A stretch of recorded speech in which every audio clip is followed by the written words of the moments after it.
साथियों नमस्कार। बात करेंगे मार्केट ट्रेंड की और म्यूचुअल फंड इंडस्ट्री में क्या हो रहा है और जो म्यूचुअल फंड इतने तेजी से बढ़ रहे हैं उसका हम कितना बेनिफिट उठा पा रहे हैं और आगे क्या ट्रेंड रह सकता है। तो अभी देखें, आज सितंबर की आज 23 तारीख है। इस महीने में अकेले निफ्टी 3.25% बढ़ा है और स्मॉल और मिड कैप स्टॉक भी 2.25 से 2.5% बढ़े, स्मॉल या मिड कैप के इंडेक्स। और अगर इस फाइनेंशियल ईयर की बात कर लें जो 1 अप्रैल से शुरू हुआ था, अब लगभग 6 महीने होने को हैं उसमें, तो इन 6 महीनों में ही निफ्टी ने 16% का रिटर्न दे दिया है, मिड कैप इंडेक्स ने 26% का रिटर्न दे दिया है और स्मॉल कैप ने तो 30% का रिटर्न दे दिया है। सिर्फ 6 महीने हुए हैं, 6 महीने में 30% का रिटर्न दे दिया। लोग बहुत दिन से यही वेट कर रहे हैं कि मार्केट कब डाउन होगा, जब डाउन होगा तो इन्वेस्ट करेंगे। अब वो वेट करते करते पिछले साल मुझे याद है सितंबर में सेंसेक्स 66,000 था, तब भी लोगों ने कहा था कि बहुत महंगा है, बहुत जब थोड़ा डाउन हो जाएगा तब लेंगे। और तब से अब 27% मार्केट बढ़ गया, 84,000 करीब सेंसेक्स आ गया और सेंसेक्स लगातार बढ़ रहा है, निफ्टी बराबर बढ़ रहा है।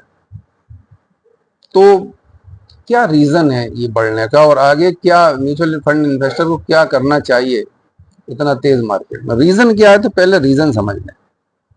अभी जो अचानक तेजी आई है मार्केट में और बहुत तेजी से, आज भी देखिए मार्केट जो है 148 पॉइंट निफ्टी बढ़ा है और मिड कैप 503 पॉइंट बढ़ा है, स्मॉल कैप 216 पॉइंट बढ़ा है, यानी बहुत जबरदस्त तेजी आज भी हुई है।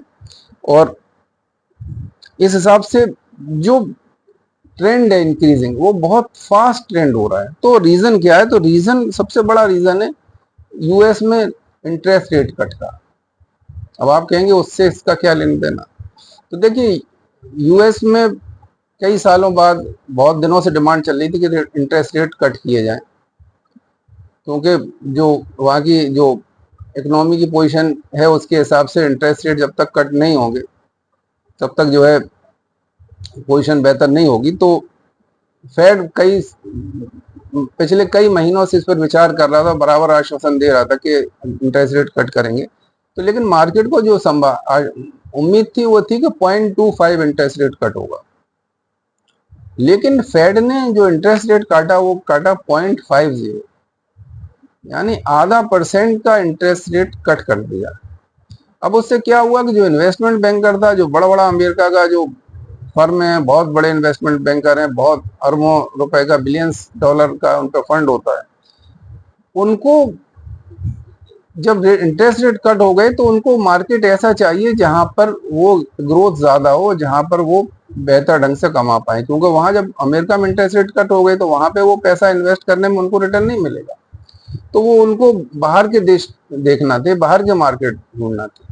अब देखिए चाइना जो है, चाइना में तो अब एफआईआई का इंटरेस्ट खत्म हो गया, वो जाना ही नहीं चाहते। उनको चाहिए कि एक स्टेबल इकोनॉमी हो और ओपन इकोनॉमी हो। चाइना के बारे में तो ये कहा जाता है कि जो डाटा चाइना बनाता है वो 2 तरह के बनाता है, एक अपने इंटरनल सर्कुलेशन के लिए, एक एक्सटर्नल के लिए। तो बाहर वालों को तो रोजी रोजी पिक्चर दिखाई जाती है, अंदर क्या कुछ पता नहीं। तो उनको चाहिए कि ऐसी जो ओपन इकोनॉमी हो जहाँ स्टेबिलिटी हो और ग्रोथ हो। तो इन तीनों पैरामीटर में जो अब हमारा देश है भारत, वो फिट बैठता है।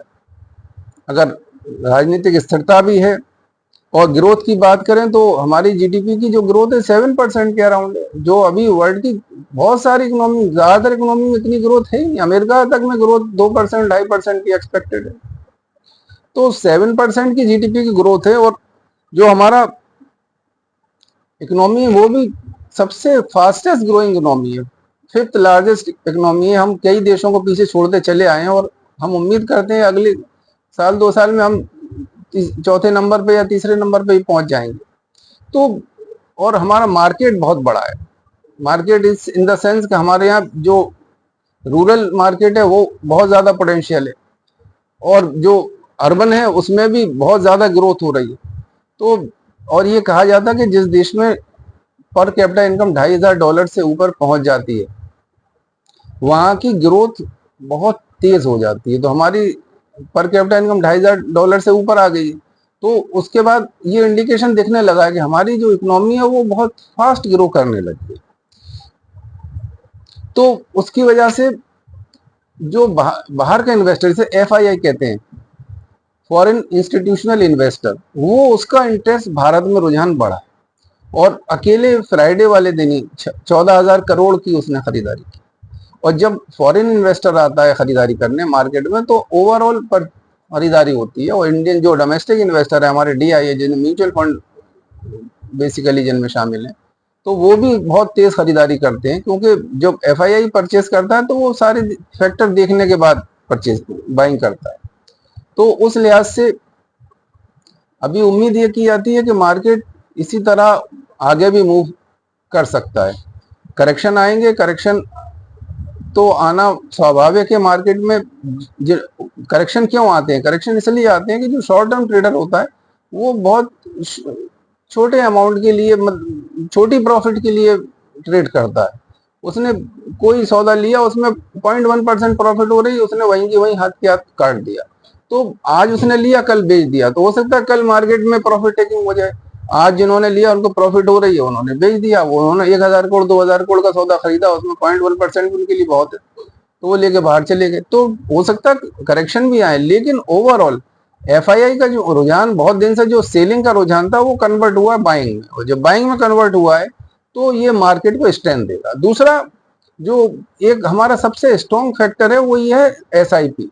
जो मंथली SIP का डाटा है वो बहुत ही इंकरेजिंग है। 23,000 करोड़ का हमारा पिछले महीने का SIP का डाटा है, प्लस 12,000 करोड़ हमारा अदर उससे लमसम से आया, तो लगभग 37-38 करोड़ हजार करोड़ का हमारा इन्वेस्ट सिर्फ जो इन्वेस्टमेंट है वो SIP म्यूचुअल फंड के थ्रू है, इक्विटी इन्वेस्टमेंट।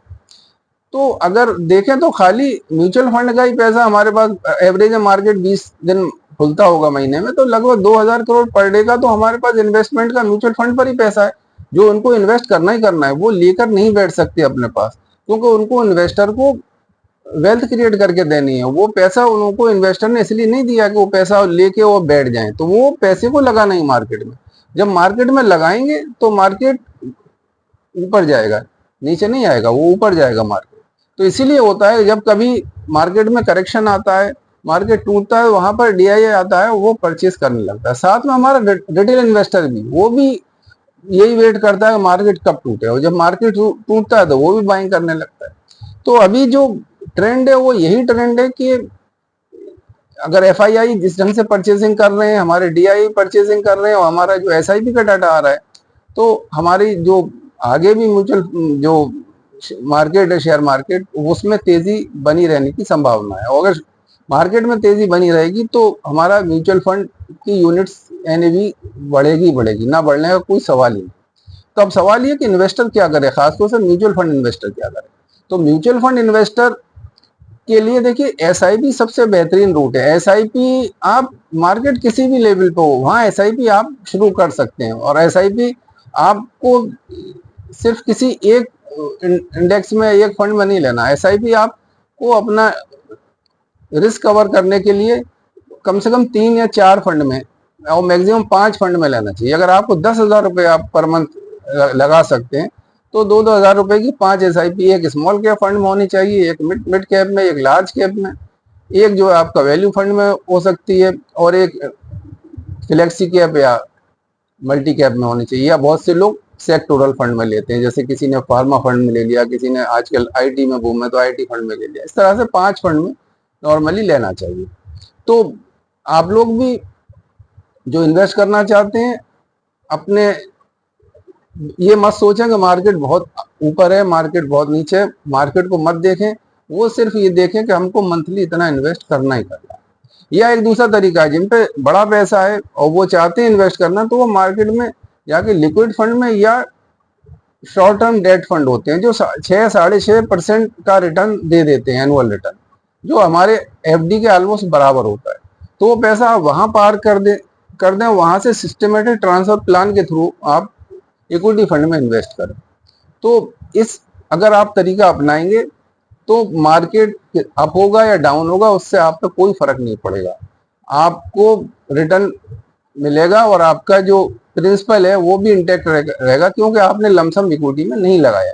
क्योंकि इक्विटी हमेशा डर रहता है कभी मार्केट नीचे आ सकता है, मार्केट तो नीचे भी आएगा ऊपर भी जाएगा, लेकिन म्यूचुअल फंड में ये फायदा है कि आपने जब मार्केट अप होगा तो आप म्यूचुअल फंड बहुत तेजी से ऊपर जाता है, क्योंकि उसमें एक कंपनी नहीं होती। अगर आपने कोई एक स्टॉक लिया हुआ है वो जो पिछले साल भर में बहुत तेजी से बढ़ा है, तो अगर वो डाउन होता है तो वो जरूरी नहीं है कि वो मार्केट जब दोबारा बढ़े तो वो साथ में वो शेयर भी बढ़े। लेकिन जब आपने म्यूचुअल फंड लिया हुआ है, मान लिया आपने मिड कैप का इंडेक्स फंड लिया हुआ है, मिड कैप के इंडेक्स फंड में 150 शेयर होते हैं, तो 150 कंपनी तो सारी की सारी डाउन नहीं होंगी। जब वो बढ़ेगा मार्केट तो 10-20 वहीं की वहीं रहेंगी, 10-20 फिर भी घट जाएंगे, लेकिन 10-20 बढ़ भी जाएंगी। तो वो आपका मार्केट जिस हिसाब इंडेक्स बढ़ेगा उस हिसाब से वो इंडेक्स आपका बढ़ जाएगा। या कोई एक्टिव फंड में लिया है तो वो भी एक्टिव फंड आपका बढ़ेगा।